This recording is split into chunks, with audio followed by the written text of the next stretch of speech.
Assalamualaikum warahmatullahi wabarakatuh.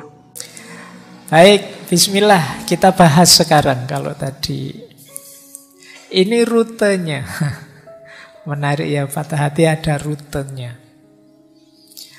Orang yang kecewa, orang yang patah hati, orang yang sedih, itu ada prosesnya. Nah, ini ada banyak teori tentang itu. Saya ambil teori yang ini. Jadi patah hati itu diawali dari shock, kaget, tersentak. Kemudian dilanjutkan denial, menyangkal. Biasanya kemudian marah. Kalau marahnya reda, melakukan bargaining. Ketika bargaining gagal, dia mengalami depresi. Semoga depresinya teratasi sehingga akhirnya bisa acceptance, bisa menerima. Ya masing-masing fase ada waktunya sendiri. Masing-masing fase ada saatnya sendiri. Tidak bisa kok begitu patah hati.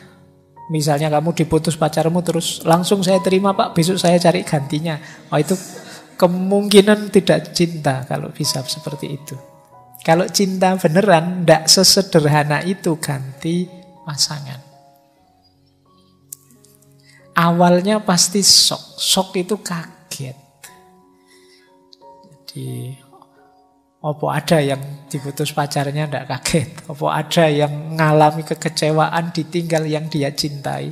Apapun atau siapapun yang dia cintai itu tidak kaget dan kecewa. Setiap orang pasti shock. Kamu sangat sayang dengan motormu, terus motornya terpaksa dijual karena utang SPP-mu banyak misalnya. Itu kan kamu tetap shock. Kenapa semula ada cinta di situ sekarang berpisah? Apalagi sama kekasih hatimu. Jadi tidak ada orang yang cinta beneran. Sudahlah kita sendiri-sendiri saja, putus saja terus alhamdulillah itu. Ya kalau bisa begitu itu namanya tidak cinta. Cinta beneran pasti shock. Bahkan selanjutnya denial, menyangkal. Wong sudah jelas diputus, kamu masih enggak kok. Itu mungkin dia marahnya sementara, nanti mesti balik lagi kok. Jadi ini masih nyangkal. Enggak, ini mungkin hanya temporer saja. Enggak, ini nyangkal. Jadi enggak percaya aku. Dia bisa jauh dariku, masih menyangkal. Padahal faktanya sudah jelas. Yo kayak kamu dapat nilai E terus kemudian, wah, tidak percaya aku, mungkin dosennya salah, mungkin itu karena memang serangan pertama itu menyakitkan, sehingga orang terus menyangkal. Jadi tidak terima kalau dirinya mengalami rasa sakit itu, menyangkal. Nah, fase menyangkal ini bisa panjang. Tidak kok, dia mesti akan kembali lagi padaku, tunggu saja. Ini fase menyangkal. Sehingga kamu mungkin bisa berminggu-minggu, bisa berbulan-bulan menunggu dia kembali. Dan dia tidak kembali-kembali. Nah, kalau sudah begitu biasanya masuk ke fase selanjutnya marah. Anger. Marah ini ya macam-macam bentuknya. Bisa dilampiaskan kemana-mana, bisa menggerutu, bisa dipendam saja. Tapi ada fase marah. Mengapa kok harus aku? Apa salahku? Kurang opo aku sama dia? Sudah habis bensin berapa liter aku nganter dia? Loh, itu marah sudah, itu kemarahan sudah. Kalau tadi menyangkal, begitu sadar dia ternyata benar-benar pergi, marah mesti. Itu fasenya. Itu kalau pasangannya terus nikah dan dia ada di fase marah ini, hati-hati kalau datang ke pesta pernikahanmu, bisa rame itu. Kalau fase denial mungkin masih dia agak menarik diri, tapi begitu marah itu pengennya melampiaskan keluar. Setelah marah biasanya ada bargaining. Dia akan mencari cara, mbok yo jangan pergi, wis kamu pingin apa wis. Mbok yo jangan berpisah, kamu perlu apa? Apapun yang kamu inginkan aku penuhilah. Itu bargaining namanya. Kadang-kadang kalau tidak bisa bargaining sama orangnya, kita bargaining sama Tuhan. Ya Allah, mbok kembalikan dia padaku wis. Saya tak rajin sholat lah mulai sekarang. Ini bargaining namanya. Jadi kita kan kadang-kadang begitu. Ya Allah, saya tahu saya itu malas kuliah, tapi semoga saya lulus ya Allah. Janji setelah ini itu bargaining. Saya ngerti dia kecewa padaku, dia marah padaku karena saya kemarin khilaf sebentar, tapi semoga setelah ini saya janji tidak akan lagi. Ini namanya fase bargaining. Ketika bargaining ini gagal, lahirlah namanya depresi. Ini dimulai sudah fase stresnya. Fase gawat-gawatnya itu depresi ini. Kalau tidak terkontrol bisa efeknya besar. Jadi hati-hati kalau sudah sampai fase depresi, cari cara, cari jalan untuk meringankan rasa sakit ini. Nah, biasanya kalau sudah mampu menaklukkan depresinya, masuklah pada acceptance. Bisa menerima sekarang. Oh ya sudahlah, memang kalau harus berpisah, mau gimana lagi.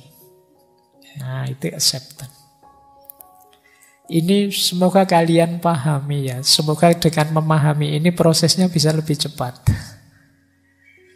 Oh, aku ini ternyata di fase marah. Nah, sudahlah, tidak usah panjang-panjang. Saya shortcut saja. Langsung saya terima. Nah, itu kalau bisa lebih bagus. Pasrah sajalah sama Allah. Saya terima apapun keputusannya, itu lebih bagus. Tapi biasanya fase ini entah sadar atau tidak kita lewati. Dari shock, kemudian menyangkal, kemudian marah, kemudian ingin bernegosiasi, kemudian jatuh kita pada depresi, dan pada akhirnya menerima. Tapi kalau gagal mengelola depresi, fase menerimanya ya tidak datang. Kita depresi bisa berkepanjangan. Baik. Jadi ini rutenya, atau mungkin pakai kalimat yang dulu pernah saya gunakan secara berbeda. Fase paling awal itu menyangkal, not me. Bukan aku, enggak. Aku enggak ngalami ini. Kalau ini gagal, terus dia masuk ke fase kedua, why me? Mengapa kok aku yang mengalami peristiwa sepahit ini? Kalau ini juga tidak terjawab, masuk pertanyaan ketiga, please not me. Tolong jangan aku deh, tidak kuat aku kalau ngalami yang seperti ini. Ini juga gagal, tanya lagi, why it still me? Kenapa kok ternyata memang aku yang gagal ini? Ternyata memang aku yang ditinggal. Terus fase bargaining. Fase bargaining itu I will but. Oke lah, tidak apa-apa, tapi saya perbaiki lagi. Nah, itu yang selanjutnya. Kemudian slide-nya hilang, Rek. Saya tidak tahu ini laptopnya mungkin habis baterainya. Sudah mancep tadi, cuma tidak diklik. Ayo, tidak apa-apa. Why me? Pertanyaannya. Oke. Ini powerin di Mas. Kalau tadi not me, tadi masih denial, tidak kok masih hidup kok. Ternyata diudah, ternyata mati beneran. Pertanyaan jadi why me? Semoga tidak membuat teman-teman patah hati karena terputus. Ini namanya harapan tidak sesuai kenyataan. Tapi kan tetap harus diterima. Mau tidak mau, memang terjadi. Jadi anggap saja ini contoh langsung teori tadi ya. Kamu tidak perlu bingung-bingung memahaminya.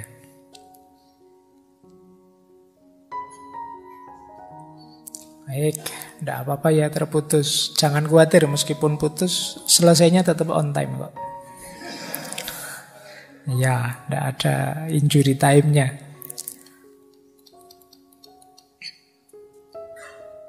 Oke, tadi sampai sini ya. Jadi ini sebenarnya sama dengan yang sebelumnya tadi. Shock, denial, anger, bargaining, depression, acceptance. Cuma dengan kata yang berbeda. Awalnya orang menyangkal, mesti bukan aku. Kok ternyata aku? Why me? Kenapa kok aku? Kemudian menegaskan lagi, mbok yo jangan aku. Terus kenapa sih kok masih aku? Why it's still me? Oke lah, mbok begini saja, itu bargaining. Tapi pada akhirnya ya diterima, it's okay, tidak masalah. Berarti sudah acceptance. Tapi ini prosesnya sampai it's okay ini panjang. Saya pernah baca buku itu paling cepat 6 bulan. Paling cepat loh ya berarti. Itu berarti bisa panjang. Ada ndak yang patah hati sampai hari ini terbayang-bayang terus? Nah, mestinya masih ada. Padahal patah hatinya sekian tahun yang lalu. Nah, kita menyebutnya tidak bisa move on. Tapi ya memang proses. Yang dalam diri setiap orang beda-beda proses sembuhnya patah hati ini.